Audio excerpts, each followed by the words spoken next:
నమస్తే welcome to dot news.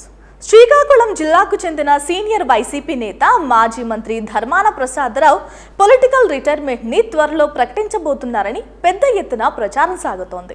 1981 నుంచి రాజకీయాల్లో ఉన్న ధర్మానది రాజకీయంగా 43 ఏళ్ల సుదీర్ఘ ప్రస్థానం. తొలుత నేదురుమల్లి జనార్దన రెడ్డి ప్రభుత్వంలో మంత్రిగా పనిచేసిన ధర్మాన ఆ తర్వాత కోట్ల విజయభాస్కర్ రెడ్డి, వైఎస్ఆర్, రోసయ్య, ఎన్ కిరణ్ కుమార్ రెడ్డిల వద్ద ఎన్నో కీలక శాఖలకు మంత్రిగా బాధ్యతలు చేపట్టారు.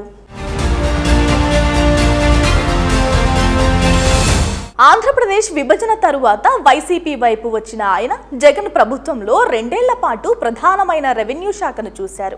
సబ్జెక్టు మీద మంచి పట్టు ఉన్న ధర్మాన వ్యక్తిగత విమర్శలకు చాలా దూరం. ఆయన పొలిటికల్ ఫిలాసఫీ కూడా కాస్త భిన్నంగా ఉంటుంది. ఆయన 2024 ఎన్నికల్లో పోటీ చేయకుండా 2019 ఎన్నికలలో విజయాన్నే తీపి గుర్తుగా ఉంచుకుని ఘనంగా రాజకీయ విరమణ చేద్దామనుకున్నారు. అయితే జగన్ ఆయన్ను ఈసారి ఎన్నికల్లో పోటీ చేయమని కోరారు. గెలుస్తామని అనుకున్న చోట ఓటమి వరించింది. అది కూడా 52,000 భారీ ఓట్ల తేడాతో పరాజయం పాలు కావడం ధర్మానకు తట్టుకోలేని విధంగా చేసింది అని పలువురు అంటున్నారు. దీంతో ఆయన గత కొంతకాలంగా మౌనాన్ని ఆశ్రయిస్తున్నారు.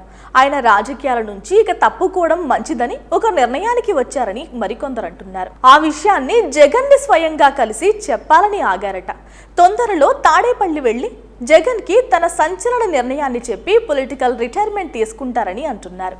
అయితే ధర్మాన తప్పుకున్న ఆయన కుమారుడు ధర్మాన రామ్ మనోహర్ నాయుడు వైసీపీ నుంచి రాజకీయంగా వారసుడిగా వస్తారని మరికొందరి మాట. తన కుమారుడు రామ్ మనోహర్ నాయుడిని తనంతటి రాజకీయ నేతగా చేయాలనే ధర్మాన తపన అంటున్నారు. జగన్ కి అదే విషయం చెప్పి కుమారుడికి శ్రీకాకుళం అసెంబ్లీ సెగ్మెంట్ వైసీపీ ఇన్ఛార్జిగా నియమించాలని కోరతారు అని ప్రచారం సాగుతోంది.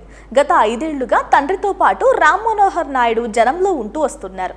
2024 టికెట్ కోసం కూడా ఆయన ప్రయత్నాలు చేశారు. వైసీపీ అధినేత జగన్ ఈ విషయంలో గ్రీన్ సిగ్నల్ ఇస్తే సీనియర్ ధర్మాన తెర వెనక్కు వెళ్లి జూనియర్ ధర్మాన తెర ముందుకు వస్తారని అంటున్నారు.